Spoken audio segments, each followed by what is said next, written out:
So in this video, I'm going to let you know what sort of expenses can you claim as self-employed individual in HMRC. So in that case, you have to make sure to follow the steps. So as a self-employed individuals, you can typically claim expenses that are incurred wholly and exclusively from the purpose of your business. Now here are some of the expenses that you can claim as a self-employed individual. The first thing is the office expenses. Now this include costs associated with running a business from home, such as utility bill, internet, phone, and office supply as well. And you can also claim expenses related to business travel, including fuel, public transportation, fares, and parking fees as well.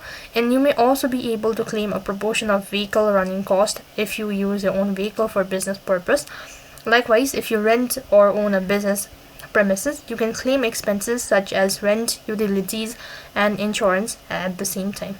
This also includes the cost of purchasing or renting the equipment necessary for your business, such as computer, tools, machineries, and furniture as well. And you can also claim expenses related to marketing and advertising your content or business, such as website costs and all sort of. So these are some of the ways that you can claim expenses that are incurred wholly on your HMRC. That is all for this video. I hope the video was helpful. Make sure to like, share, and subscribe to our channel. Thank you for watching. See you in the next video.